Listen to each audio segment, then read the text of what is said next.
A loira do banheiro. Luz fria, porta que range, espelho manchado. Prometo, em menos de 1 minuto você vai entender por que essa lenda não morre. Se tiver coragem, fica até o fim. E não pisca. Apagaram a luz do banheiro do fundo da escola e por 1 segundo ninguém respirou. O corredor ficou do lado de fora como um aquário de sombras. Dentro, só o espelho enorme na parede, manchado de gotas antigas, e o som do gotejar que parecia contar o tempo. Plim, plim, plim. Alguém riu nervoso.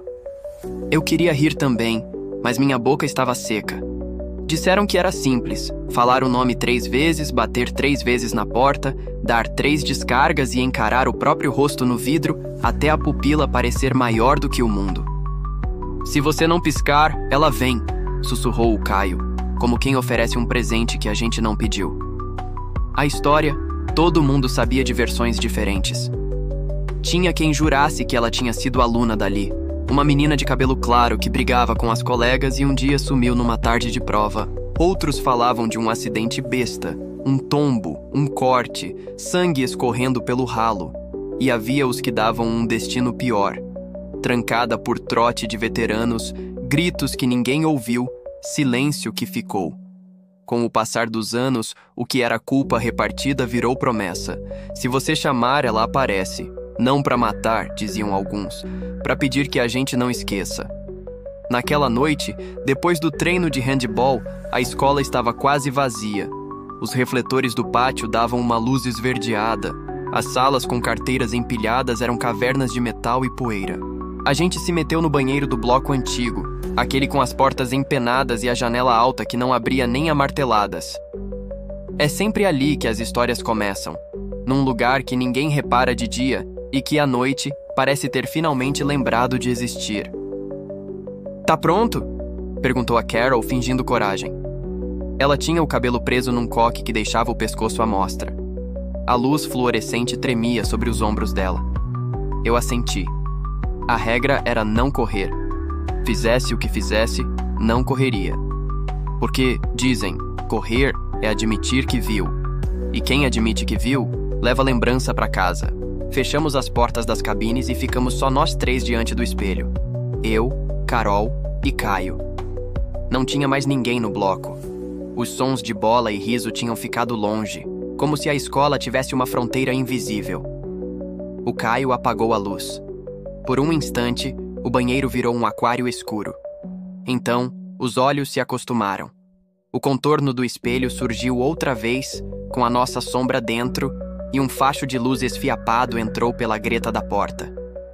3 vezes. E não pisca, disse ele. Não sei quem começou.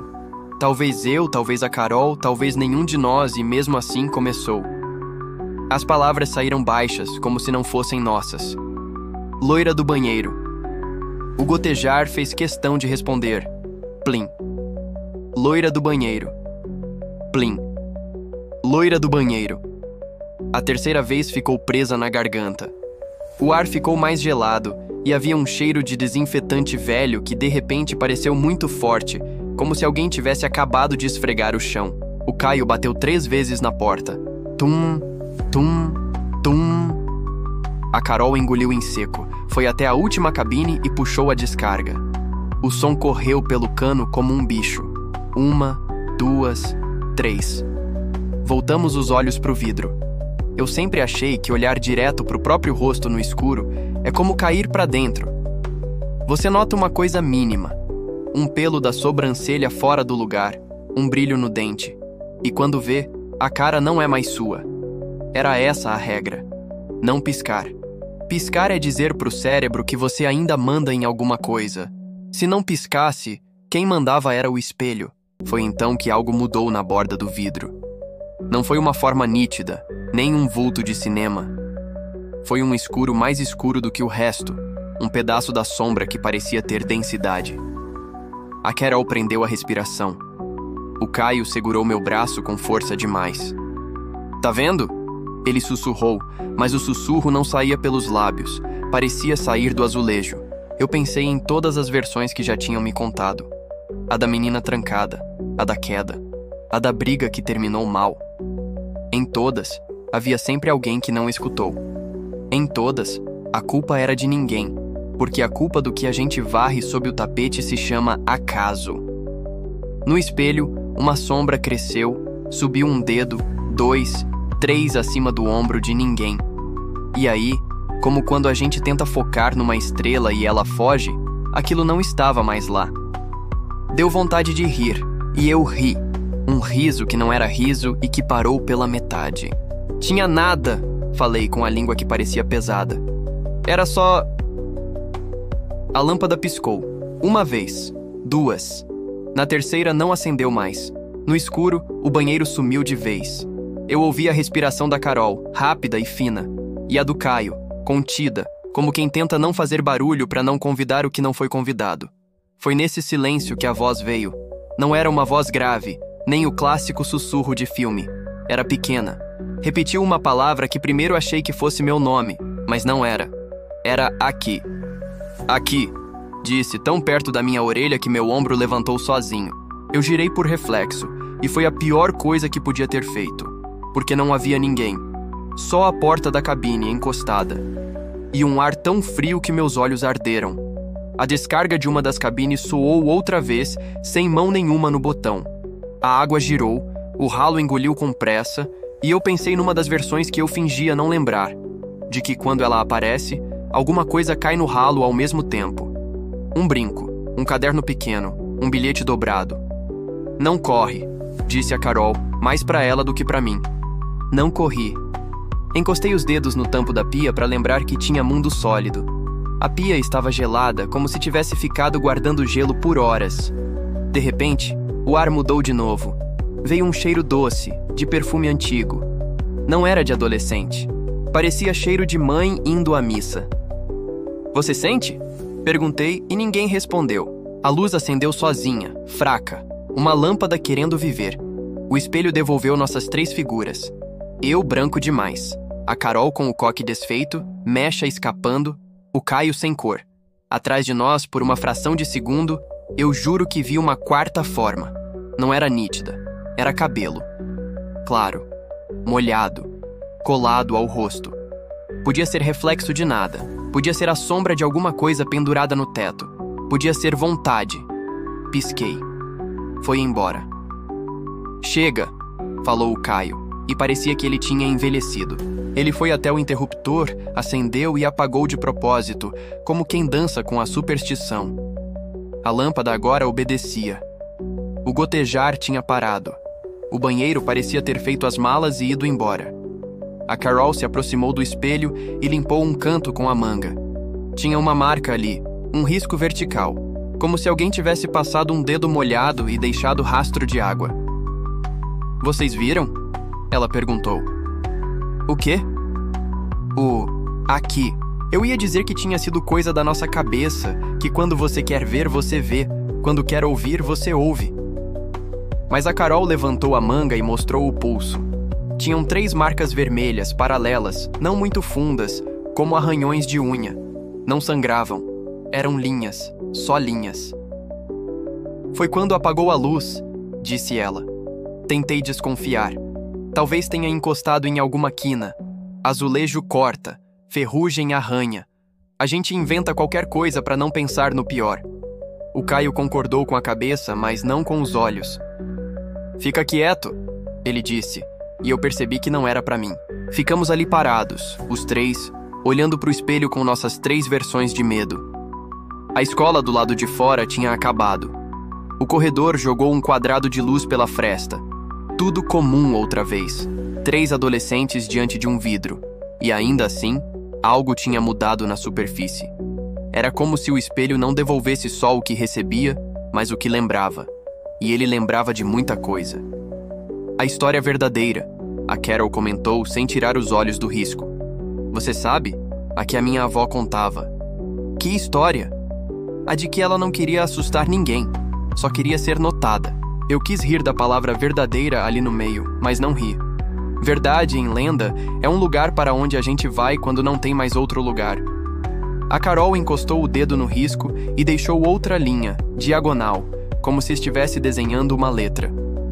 Parei a mão dela no ar. Não brinca, Eu falei. Não tô brincando, ela me respondeu, e os olhos dela brilharam por um segundo. Eu acho que ela queria que alguém escrevesse para ela. Isso ficou na minha cabeça feito refrão. Que alguém escrevesse por ela. Naquela noite, em casa, sentei na escrivaninha e abri um caderno que eu mal usava. Quis escrever a versão que ninguém tinha me contado. Aqui dizia que, na verdade, uma menina de cabelo claro era péssima com números, ótima em redação e colecionava bilhetes. Que a professora elogiava seus começos, mas dizia que seus finais eram sempre apressados, como se tivesse medo de terminar. Que ela se sentia invisível num corredor de gente barulhenta. Que um dia, por vergonha de chorar, se trancou no banheiro e ficou em silêncio, porque chorar em silêncio é o mais alto dos sons. Que alguém bateu 3 vezes, riu, chamou seu nome errado. Que a escola seguiu como se nada. E o nada ficou. Escrevi isso e me senti ridículo, como quem tenta explicar tempestade com um copo d'água. Fechei o caderno, fui ao banheiro do meu quarto e, sem coragem de apagar a luz, encarei o espelho. A cara é sempre a mesma e sempre outra. Às vezes, o nosso reflexo nos olha como se não estivesse com saudade. Eu não disse nome nenhum. Só encostei a mão na superfície fria e pensei alto, mesmo sem som. Eu tô vendo. Dias depois, a vida voltou ao que ela chama de normal. Provas, recados, ensaios, a diretora reclamando do barulho na quadra, o portão abrindo e fechando como pálpebra. A Carol jurava que os arranhões tinham sumido. Às vezes voltavam. O Caio virou o tipo de pessoa que faz piada de tudo o que teme. E eu, sem querer, comecei a reparar nos detalhes que antes passavam batido. As unhas pintadas no bebedouro, uma pulseira esquecida na janela da sala, um bilhete dobrado num canto do corredor com a frase "Não me esquece". Uma tarde, precisei voltar ao bloco antigo para pegar um livro. Passei diante do banheiro. Coração acelerou, mas o corpo seguiu, como se tivesse pressa de se livrar da própria coragem. Abri a porta por impulso. A luz estava acesa, firme. O espelho, limpo demais. A pia sem marcas. No chão, perto do ralo, havia um papel pequeno dobrado em 4.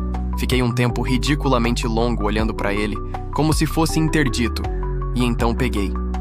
Era um pedaço de caderno estragado de um lado por um borrão. Do outro, uma frase curta, escrita com letra esquisita, quase primária, como se a pessoa tivesse começado a aprender a escrever naquele dia. Não era para assustar. Não era. Talvez nunca tenha sido. Talvez, em todas as versões desta história, o grito seja nosso e o pedido seja dela. Talvez a lenda resista porque a gente precisa dar nome para um tipo de tristeza que a escola não sabe corrigir com caneta vermelha. Talvez a regra de dizer o nome 3 vezes seja só um jeito de aprender a lembrar. Repetir, repetir, repetir, até que a lembrança não te deixe passar. Saí do banheiro com o papel no bolso, sem o ímpeto de mostrar para ninguém. Às vezes, contar estraga. Às vezes, guardar é o único respeito que a gente consegue. No corredor, ouvi passos chegando. Risos, vozes, vida. O bloco antigo respirou como quem desperta. E antes que eu atravessasse a porta, olhei de volta para o espelho. Juro que não vi nada de extraordinário. Só eu, com a mochila caída num ombro, o cabelo teimando, as olheiras que a adolescência dá de brinde. Mas uma ideia me veio com uma clareza estranha, dessas que não pedem licença. A de que, se um dia a gente aprender a escutar o que preferiu calar, talvez as lendas mudem de trabalho, talvez elas possam descansar. No dia seguinte, deixei um bilhete novo colado discretamente no canto do espelho, debaixo do peso de um sabonete esquecido. Não escrevi o nome dela. Não invoquei ninguém. Só 3 palavras que, de alguma forma, pareciam o contrário do ritual. Eu não esqueci. Se toda lenda nasce de um silêncio, esta pede que a gente escute. Comenta a tua versão, compartilha com quem jurou que viu e assina o canal. Semana que vem, a porta se abre para a Carona Fantasma.